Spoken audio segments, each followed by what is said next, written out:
ഈ വീഡിയോയിൽ വളരെ ഇമ്പോർട്ടൻ്റ് ആയിട്ടുള്ള ജിയോ പൊളിറ്റിക്കൽ ഡെവലപ്മെൻറ്റ്സ് ആണ്.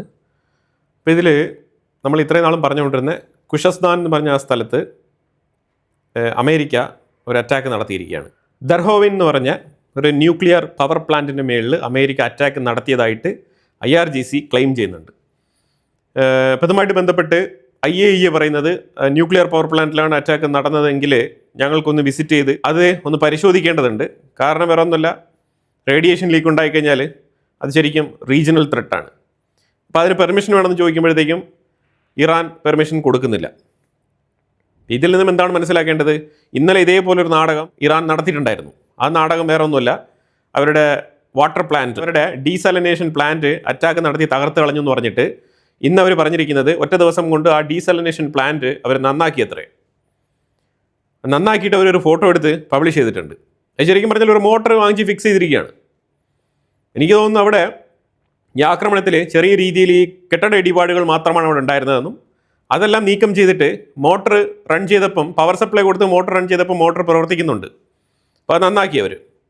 അതുപോലെ ഈ അമേരിക്ക എങ്ങനെയെങ്കിലും ബന്ദർ അബ്ബാസ് നേവൽ ബേസുമായിട്ടുള്ള ആ ഒരു കണക്ഷൻ, മെയിൻലാൻഡുമായിട്ടുള്ള ആ ഒരു കണക്ടിവിറ്റി ഡിസ്കണക്ട് ചെയ്യാൻ വേണ്ടിയിട്ടുള്ള ആക്രമണങ്ങളാണ് നടത്തുന്നത്.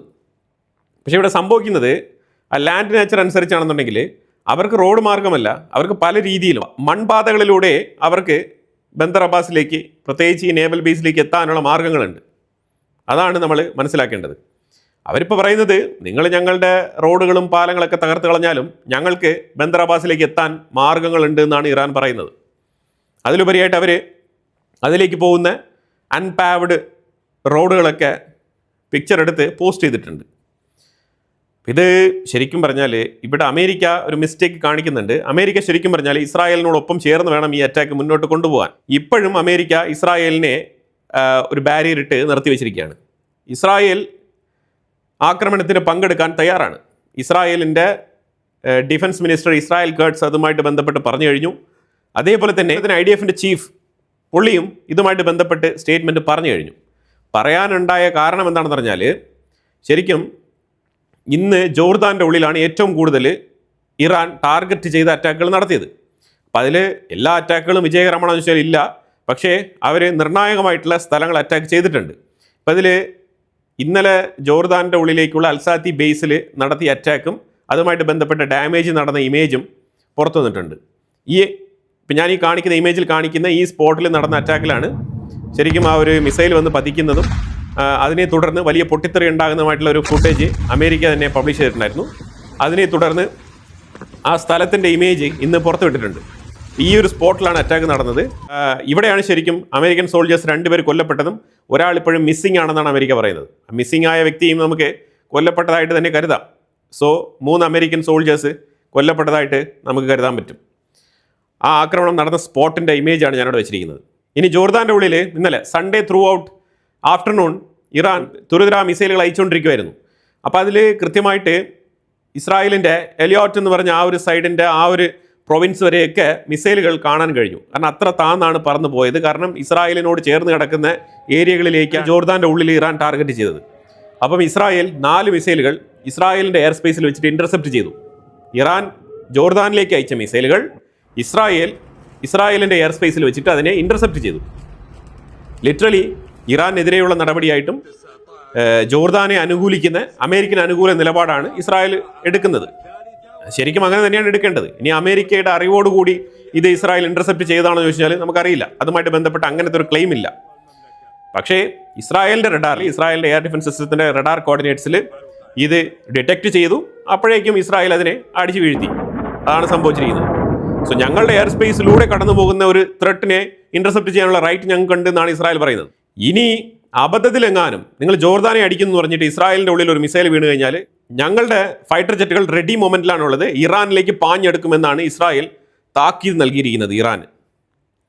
ഇനി ഞാൻ ഈ വാട്ടർ പ്ലാന്റിൻ്റെ കാര്യം പറഞ്ഞല്ലോ, ഡീസാലിനേഷൻ പ്ലാന്റ്. ഒരു ഡീസാലിനേഷൻ പ്ലാന്റ് എന്ന് പറഞ്ഞാൽ ഞാൻ ഇന്നലെ കാണിച്ചിട്ടുണ്ട്, ഞാൻ വേണമെങ്കിൽ ഒന്നുകൂടെ കാണിക്കാം. വലിയ മിഷനറീസ് ഒക്കെ ഉള്ള വലിയ ഏരിയ തന്നെ വേണ്ടി വരുന്ന ഒരു സംഗതിയാണ് ഈ ഡീസാലിനേഷൻ പ്ലാന്റ് എന്ന് പറയുന്നത്. എനിവേ ഇതുമായിട്ട് ബന്ധപ്പെട്ട് ഇറാന് മാത്രമേ വ്യക്തത തരാൻ കഴിയുകയുള്ളൂ. നമുക്ക് ഡീസാലിനേഷൻ പ്ലാന്റ് ഇറാൻ എങ്ങനെ നടത്തും എന്നുള്ളത് നമുക്കറിയില്ല. കുവൈറ്റിൽ ഒരു പവർ സ്റ്റേഷൻ്റെ ഉള്ളിൽ കൂടി ഇറാൻ്റെ ഡ്രോൺ പതിച്ചിട്ടുണ്ട്. അപ്പോൾ ഈ ദർഹോവിൻ എന്ന് പറഞ്ഞ ന്യൂക്ലിയർ പവർ പ്ലാന്റിൽ നടന്ന ആക്രമണത്തിൽ ഖുഷസ്ഥാൻ എന്ന് പറഞ്ഞ ആ ഒരു എൻറ്റയർ ഏരിയ തന്നെ കുലുങ്ങിയതായിട്ടാണ് പത്രങ്ങൾ റിപ്പോർട്ട് ചെയ്തിരിക്കുന്നത്. ഇത് ശരിക്കും പറഞ്ഞാൽ ആ ന്യൂക്ലിയർ പവർ പ്ലാന്റ് മൊത്തത്തിൽ അടിച്ച് കളഞ്ഞോ അമേരിക്ക എന്ന് ചോദിച്ചു കഴിഞ്ഞാൽ അതിന് നമ്മുടെ അടുത്ത് ഉത്തരമില്ല. അതിന് ചുറ്റുപാടുള്ള സ്ഥലങ്ങളൊക്കെ അമേരിക്ക ആക്രമിച്ചിട്ടുണ്ട്. പക്ഷെ അതേസമയം ന്യൂക്ലിയർ പ്ലാന്റ് അറ്റാക്ക് നടത്തിയിരുന്നു എങ്കിൽ റേഡിയേഷൻ ലീക്ക് മസ്റ്റാണ്. അമേരിക്ക പലതവണ ബുഷർ എന്ന് പറഞ്ഞ ആ ന്യൂക്ലിയർ പവർ പ്ലാന്റിൻ്റെ അടുത്ത് അറ്റാക്ക് നടത്തിയിട്ടുണ്ട്. പക്ഷേ ഇതുവരെ ന്യൂക്ലിയർ പവർ പ്ലാന്റിൻ്റെ യുറേനിയത്തിൻ്റെ പോർഷൻ അറ്റാക്ക് നടത്തിയിട്ടില്ല. അതായത് എക്സാക്ട്ലി ആ ഫിഷൻ ഫ്യൂഷൻ നടക്കുന്ന ഏരിയയിൽ അറ്റാക്ക് നടത്തിയിട്ടില്ല, അത് നടത്താറില്ല. കാരണം അത് റീജിയണൽ ത്രെട്ടാണ്, അത് ശരിക്കും മാനവികതയ്ക്ക് വിരുദ്ധമാണ്. അതുകൊണ്ടാണ് അമേരിക്ക അവിടെ അറ്റാക്ക് നടത്താത്തത്. അതേപോലെ തന്നെ ഈ ദർഹോവിൻ എന്ന് പറഞ്ഞ ഈ ന്യൂക്ലിയർ പവർ പ്ലാന്റിനും അമേരിക്ക കൃത്യമായിട്ട് റേഡിയേഷൻ ലീക്ക് വരുന്ന തരത്തിലൊരു അറ്റാക്ക് നടത്തിയിട്ടുണ്ടാവാൻ സാധ്യതയില്ല. പക്ഷേ ഇറാൻ പറയുന്നത് ആക്രമണം നടന്നു, പൂർണ്ണമായിട്ടും ന്യൂക്ലിയർ പവർ പ്ലാന്റ് നശിച്ചു എന്നാണ് അവർ പറഞ്ഞിരിക്കുന്നത്. പ്രവർത്തനരഹിതമായിട്ടുണ്ടാവും എന്നാണ് പൊതുവിലുള്ള വിലയിരുത്തൽ. കാരണം അങ്ങനെയാണെന്നുണ്ടെങ്കിൽ പിന്നെ IAEA അകത്ത് വിട്ട് പരിശോധിക്കണമല്ലോ. അതിനും ഇറാൻ തയ്യാറല്ല. ഇറ്റ് മീൻസ് അവർക്കറിയാം അമേരിക്ക അറ്റാക്ക് നടത്തിയ പോർഷൻ ഏതാണെന്നും. പക്ഷെ അവർ അനോണിമസ്ലി ഇങ്ങനെ ഒരു ബ്ലെയിം ഉന്നയിച്ചുകൊണ്ട് ആ ബ്ലെയിമിൻ്റെ പേരിൽ നാളെ ശക്തമായ രീതിയിൽ വീണ്ടും അറ്റാക്ക് നടത്താമല്ലോ. അവർ തുരിതരാ കുറേ മിസൈലുകൾ അയക്കും, പിന്നെ എവിടെയെങ്കിലൊക്കെ 1-2 മിസൈലുകളൊക്കെ പതിക്കും. അത് സ്വാഭാവികം. ആ രീതിയിലുള്ള അറ്റാക്കാണല്ലോ ഇറാൻ നടത്തിക്കൊണ്ടിരിക്കുന്നത്. അപ്പോൾ എന്തായാലും ജോർദാനെ നല്ല രീതിയിൽ ടാർഗറ്റ് ചെയ്യുന്നുണ്ട്. ജോർദാൻ്റെ ഞാനൊരു മാപ്പ് ഇവിടെ വെക്കാം. ഇതിനകത്ത് കൃത്യമായിട്ട് ചില പ്രത്യേക എയർപോർട്ടുകളും അവരുടെ സീ പോർട്ടുകളും ടാർഗറ്റ് ചെയ്യുമെന്നാണ് പറഞ്ഞിരിക്കുന്നത്. അതേപോലെ ഇതിന് മുമ്പുള്ള വീഡിയോയിൽ ഞാൻ അപ്ഡേറ്റ് ചെയ്തിട്ടുണ്ടായിരുന്നു, ജോർദാൻ്റെ അൽ അക്ബാർ എന്ന് പറഞ്ഞ ആ ഒരു ഏരിയയിൽ അറ്റാക്ക് നടത്തുമെന്നാണ് പറഞ്ഞിരുന്നത്. അതുപോലെ ആ പോർട്ടിൽ അറ്റാക്ക് നടത്തിയിട്ടുണ്ട് ഇറാൻ. അത് കഴിഞ്ഞിട്ട് ജോർദാൻ്റെ കിങ് ഹുസൈൻ എയർപോർട്ടിൽ നിന്നും ആൾക്കാരെ ഒഴിപ്പിക്കണമെന്നും അമേരിക്കൻസ് അവിടെ പോരുന്നെന്നുള്ള മുന്നറിയിപ്പുകൾ അമേരിക്ക കൊടുത്തിട്ടുണ്ടായിരുന്നു. അതിനെ തുടർന്ന് ആ ബേസ് ജോർദാൻ ഒഴിപ്പിക്കാൻ തയ്യാറായില്ല. പക്ഷേ അമേരിക്ക കൃത്യമായിട്ട് കാര്യങ്ങളൊക്കെ എടുത്തു പറഞ്ഞ് അത് ഒഴിപ്പിച്ചിട്ടുണ്ട്. അതുപോലെ അമേരിക്ക ആണെന്നുണ്ടെങ്കിൽ വൈകിട്ട് ഇറാൻ്റെ ഉള്ളിൽ അബദാൻ എന്ന് പറഞ്ഞ ഏരിയയിൽ അറ്റാക്ക് നടത്തിയിട്ടുണ്ട്. അബദാനിൽ ശക്തമായിട്ടുള്ള അറ്റാക്കാണ് നടത്തുന്നത്. IRGCയുടെ മിലിറ്ററി ബേസാണ് അവിടെ ഉണ്ടായിരുന്നത്, അവിടേക്കാണ് അറ്റാക്ക് നടത്തിയിരിക്കുന്നത്. സ്ട്രേറ്റ് ഓഫ് ഹോർമൂസിൽ ടോട്ടൽ 5 ഷിപ്പുകളെ IRGC തടഞ്ഞിട്ടുണ്ട്, ഇറാൻ തടഞ്ഞിട്ടുണ്ട്. അതിൽ 3 എണ്ണത്തിനെ നിർത്തിയിട്ടിരിക്കുകയാണ്, 2 എണ്ണത്തിൻ്റെ മീതെ അറ്റാക്ക് നടത്തിയിട്ടുണ്ട്. ഇനി ഇതിൽ ഏതൊക്കെ രാജ്യക്കാർ, എന്തൊക്കെയാണ് വിവരങ്ങൾ, ഇതൊക്കെ ഇനി ഡീറ്റെയിൽ ആയിട്ട് വിവരങ്ങൾ പുറത്തു വരേണ്ടതുണ്ട്. ഇസ്രായേൽ ആണെന്നുണ്ടെങ്കിൽ ലെബനാൻ്റെ ഉള്ളിൽ മാറി മാറി അറ്റാക്ക് നടത്തിക്കൊണ്ടിരിക്കുകയാണ്. ഹെസ്ബുള്ള ഒരു പരിധിവരെ ഇസ്രായേലിൻ്റെ ആക്രമണത്തിൽ തകർന്നടിയുന്നൊരു സാഹചര്യമാണ് നമുക്കിപ്പോൾ കാണാൻ കഴിയുന്നത്. ഇനി ലെബനാൻ്റെ പ്രസിഡന്റ് ജോസഫ് ആബോൺ വാഷിംഗ്ടൺ DC എത്തിയിട്ടുണ്ട്. ട്രംപുമായിട്ട് കൂടിക്കാഴ്ച നടത്തും. അത് കഴിഞ്ഞിട്ടായിരിക്കും പൂർണ്ണ വിവരങ്ങൾ പുറത്തു വരുന്നത്. അബ്ബാസ് അറക്ചിക്ക് ഇറാൻ്റെ ഉള്ളിൽ ഒരു പ്രതിസന്ധി വേറെ ഒന്നുമല്ല. അബ്ബാസ് അറക്ചിക്ക് പഴയതുപോലെ എഫക്റ്റീവായിട്ട് പ്രവർത്തിക്കാൻ കഴിയുന്നില്ല. കാരണം ആയത്തുൽ അലി ഖമനേയിയുടെ ഫ്യൂണറൽ സെറമണിയോടുകൂടി ആൾക്കാർ മൊത്തത്തിൽ വെറുത്തൊതുക്കിയിരിക്കുകയാണ് അബ്ബാസ് അറക്ചിയെ. കാരണം ഈ അമേരിക്കയുമായിട്ട് MOU സൈൻ ചെയ്തതിന് അബ്ബാസ് അറക്ചിയാണ് പ്രധാനപ്പെട്ട കാരണകർത്താവ് എന്നാണ് ഇറാനിയൻ ജനങ്ങൾ അഥവാ IRGC അനുകൂലികൾ വിശ്വസിക്കുന്നത്. ഇതുകൊണ്ട് അബ്ബാസ് അറക്ചിയെ പിന്തുണയ്ക്കുന്ന ലിബറൽ അഥവാ മോഡറേറ്റ് IRGC പ്രവർത്തകരുണ്ട്, ഇല്ലാന്നില്ല. പക്ഷെ ഇവിടെ പ്രത്യക്ഷത്തിൽ നമുക്ക് മനസ്സിലാകുന്നത് എന്താണെന്ന് പറഞ്ഞാൽ അബ്ബാസ് അറക്ചി ഒരു ഇന്റർവ്യൂ കൊടുത്തിട്ടുണ്ട്. ആ ഇന്റർവ്യൂവിൽ വളരെ വ്യക്തമായിട്ട് പറയുന്നുണ്ട്, തീർച്ചയായിട്ടും ആ ഇന്റർവ്യൂവിൽ വളരെ വ്യക്തമായിട്ട് പറയുന്ന 3 വിഷയങ്ങളാണ് നമ്മളിവിടെ നോക്കേണ്ടത്. നമ്പർ 1, മുജ്തബ ഖമനേയിയെ ഞാൻ ഇതുവരെ മീറ്റ് ചെയ്തിട്ടില്ല. നമ്പർ 1 മനസ്സിലായോ? മുജ്തബ ഖമനേയിയെ ഇതുവരെ ഞാൻ മീറ്റ് ചെയ്തിട്ടില്ല. ഇത് ഓപ്പൺ ആയിട്ട് ഒരു മീഡിയയിൽ പറയുമ്പോൾ ഇതുവരെ പുറത്തു വരാതിരിക്കുന്ന മുജ്തബ ഖമനേയിക്ക് അയാൾ ജീവിച്ചിരിക്കുന്നോ ഇല്ലയോ എന്നുള്ളതിൻ്റെ ഒരു ലെജിറ്റിമേറ്റ് ക്വസ്റ്റ്യൻ ഉണ്ട്. ആ ക്വസ്റ്റ്യനെ വാലിഡേറ്റ് ചെയ്യുന്ന രീതിയിൽ, അതായത് മുജ്തബ ഖമനേയി ഉണ്ടോ ഇല്ലയോ എന്നുള്ളത് എനിക്കറിയില്ല, ഞാൻ ഇതുവരെ മീറ്റ് ചെയ്തിട്ടില്ല എന്ന് പറയുന്ന മാതിരിയാണ് അബ്ബാസ് അറക്ചി ഈ ഇന്റർവ്യൂവിലൂടെ ഇത് തുറന്നു പറഞ്ഞിരിക്കുന്നത്. അതിനോടൊപ്പം പുള്ളിക്കാരൻ വേറൊരു കാര്യം കൂടെ പറയുന്നത്, അതായത് സീസ് ഫയർ വേണോ യുദ്ധം വേണോ എന്നുള്ളത് ഇറാന്റെ പുതിയ സുപ്രീം ലീഡർ ആയിട്ടുള്ള മുജ്തബ ഖമനേയിയാണ് തീരുമാനിക്കേണ്ടത്, ഫോറിൻ മിനിസ്റ്റർ ആയിട്ടുള്ള ഞാനല്ല എന്നും കൂടി പറയുന്നുണ്ട്. ഇതിലൂടെ അബ്ബാസ് അറക്ചി കൃത്യമായിട്ട് റെസ്പോൺസിബിലിറ്റി ഹാൻഡ് ഓവർ ചെയ്യാണ് IRGCക്ക്. എന്നിട്ട് IRGCക്ക് ഒരു പണിയും കൂടി കൊടുക്കുന്നുണ്ട്. അത് വേറെ ഒന്നുമല്ല, ആയത്തുൽ അലി ഖമനേയിയുടെ കൊലപാതകം. അതായത് യുദ്ധം തുടങ്ങുന്നു, ആയത്തുൽ അലി ഖമനേയിയെ വധിച്ചുകൊണ്ടാണ് ഇറാൻ, അമേരിക്ക, ഇസ്രായേൽ യുദ്ധം തുടങ്ങുന്നത്. അപ്പോൾ അത് തുടങ്ങുന്ന സമയത്ത് IRGCയുടെ സെക്യൂരിറ്റി ബ്രീച്ചാണ് ആയത്തുൽ അലി ഖമനേയിയുടെ മരണത്തിന് കാരണമെന്നാണ് അബ്ബാസ് അറക്ചി പറഞ്ഞു വെക്കുന്നത്. ഇതിലൂടെ അതായത് ഹൈ ലെവൽ ഫസ്റ്റ് ഫോർ ഫ്രണ്ടിലുള്ള സെക്യൂരിറ്റി വിങ്ങിനെ, IRGCയുടെ സെക്യൂരിറ്റി വിങ്ങിനെ ചോദ്യം ചെയ്യുകയാണ് അബ്ബാസ് അറക്ചി. ഒരു ഫോറിൻ മിനിസ്റ്റർ ആയിട്ടുള്ള എന്നെ നിങ്ങൾ പോയിന്റ് ഔട്ട് ചെയ്ത് ഒരു തരത്തിലും ഈ രാജ്യത്തിനെ മുന്നോട്ട് ചലിപ്പിക്കാൻ, ഈ രാജ്യത്തിന്റെ ഫൈനാൻഷ്യൽ പ്രതിബദ്ധതയെക്കുറിച്ച് ഒരു രീതിയിലുള്ള ചിന്തയോ ഇല്ലാണ്ട് ഓൺലി ബ്രദർഹുഡ് ഐഡിയോളജി മാത്രം മുറുകെ പിടിച്ചുകൊണ്ട് ഈ രാജ്യത്തിന്റെ ജനങ്ങളോട് ചെയ്യുന്ന വഞ്ചനയെ IRGC ചെയ്യുന്നത്. ആ ഒരു ബോധ്യം കുറച്ചെങ്കിലും അബ്ബാസ് അറക്ചിക്ക് ഉണ്ടായിരുന്നുകൊണ്ടാണ് ശരി എന്നാൽ പിന്നെ ഒരു ഡീലിൽ സൈൻ ചെയ്ത് നമുക്ക് മുന്നോട്ട് പോകാം എന്നുള്ള തീരുമാനത്തിലേക്ക് വന്നത്. അതായത് ആയത്തുൽ അലി ഖമനേയി കൊല്ലപ്പെട്ടതിന് ശേഷവും ആ കൊലപാതകികളുമായിട്ടാണ് ഈ ഡീൽ സൈൻ ചെയ്തിരിക്കുന്നത് എന്നാണ് IRGC പറഞ്ഞു വെക്കുന്നത്. ആ ബ്ലെയിം കേട്ടുകൊണ്ട് തന്നെയാണ് പുള്ളിക്കാരൻ ഈ ഒരു MOU സൈൻ ചെയ്തത്. പക്ഷേ ഇവിടെ സംഭവിച്ചത് എന്താണ്? പുള്ളിക്കാരനെതിരെയാണ് ഇപ്പോൾ കാര്യങ്ങളൊക്കെ മാറി മറിഞ്ഞിരിക്കുന്നത്. അപ്പോൾ ആ സാഹചര്യത്തിലാണ് IRGCക്കെതിരെ വളരെ ശക്തമായിട്ടുള്ള ഒരു സ്റ്റേറ്റ്മെന്റും ഒരു നിലപാടും എടുത്തിരിക്കുന്നത് അബ്ബാസ് അറക്ചി. ആയത്തുൽ അലി ഖമനേയിയുടെ കൊലപാതകത്തിന് IRGC ആണ് കാരണം. അവരുടെ സെക്യൂരിറ്റി വീഴ്ച, സെക്യൂരിറ്റി ലാപ്സ്, സെക്യൂരിറ്റി ബ്രീച്ച്, അതാണ് കാരണമെന്ന് വളരെ വ്യക്തമായിട്ട് പറഞ്ഞിട്ടുണ്ട്. ഈ 3 കാര്യങ്ങളും മീഡിയയിൽ വെളിപ്പെടുത്തിയിരിക്കുകയാണ് അബ്ബാസ് അറക്ചി. ഇത് ഇറാന്റെ ഉള്ളിൽ കോളിളക്കം സൃഷ്ടിക്കുന്നു. ഇത് ഇറാന്റെ ഉള്ളിൽ ചർച്ചയാകുന്നുണ്ട് ഈ വിഷയം. അപ്പോൾ Israel might enter in this war. Israel ഒരു പക്ഷേ ഈ യുദ്ധത്തിലേക്ക് ഇറങ്ങിയേക്കാം. ഒരു പക്ഷേ അല്ല, അവരിറങ്ങാൻ വേണ്ടി തന്നെയാണ് തയ്യാറെടുത്ത് നിൽക്കുന്നത്. ഏതെങ്കിലും തരത്തിലൊരു മിസൈൽ ബൈ മിസ്റ്റേക്കിൽ ഇസ്രായേലിൻ്റെ ഉള്ളിൽ ഇന്നലെ പതിച്ചിരുന്നുവെങ്കിൽ തീർച്ചയായിട്ടും ഇസ്രായേൽ ഇറങ്ങുമായിരുന്നു. അതിനുള്ള സന്നാഹങ്ങളും തയ്യാറെടുപ്പുകളുമാണ് ഇസ്രായേലിൽ ഇന്നലെ ഉണ്ടായിരുന്നത്. നമ്മളുടെ ഒരു സബ്സ്ക്രൈബർ അതുമായിട്ട് ബന്ധപ്പെട്ട് കമൻറ്റിൽ രേഖപ്പെടുത്തിയിട്ടുണ്ടായിരുന്നു, ഇറാന്റെ യുദ്ധം ഇതേപടി മുന്നോട്ട് പോകുകയാണെന്നുണ്ടെങ്കിൽ, അമേരിക്കയും ഇസ്രായേലും ഒക്കെ കൂടി ചേർന്ന് ശക്തമായ രീതിയിൽ അറ്റാക്ക് നടത്തുകയാണെന്നുണ്ടെങ്കിൽ, തുടരെ ആക്രമണങ്ങൾ ഇങ്ങനെ കൺസിസ്റ്റൻ്റ് ആയിട്ട് മുന്നോട്ട് പോകുന്ന പക്ഷത്തിൽ 8 മുതൽ 10 ലക്ഷം റെഫ്യൂജികൾ, ഇറാനിയൻ റെഫ്യൂജികൾ ക്രിയേറ്റ് ആവുമെന്നാണ് പറയുന്നത്. ആ റെഫ്യൂജികൾ ആ രാജ്യം വിടും എന്ന് പറഞ്ഞാൽ അയൽ രാജ്യങ്ങളിലേക്കായിരിക്കും അവർ ചേക്കേറുന്നത്. ഇപ്പുറത്തെ സിസ്താൻ ബലൂചിസ്ഥാൻ ത്രൂ പാകിസ്ഥാൻ ആയിരിക്കാം, അല്ലെങ്കിൽ അപ്പുറത്തെ രാജ്യങ്ങൾ അസർബൈജാൻ, അർമേനിയ ത്രൂ അത്തരത്തിലുള്ള രാജ്യങ്ങളുമായിട്ടായിരിക്കാം.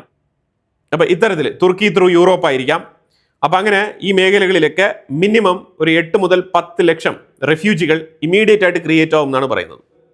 സിറിയയെക്കാളും വൾണറബിൾ ആയിട്ടുള്ള ഒരു സിറ്റുവേഷനിലേക്ക് മാറുകയാണ് ഇറാൻ. കൃത്യമായിട്ട് അതിൻ്റെ ഇന്റർണൽ സ്റ്റഡി നടത്തിയിട്ടാണ് ഈ ഒരു റിസർച്ച് പേപ്പർ പബ്ലിഷ് ചെയ്തിരിക്കുന്നത്.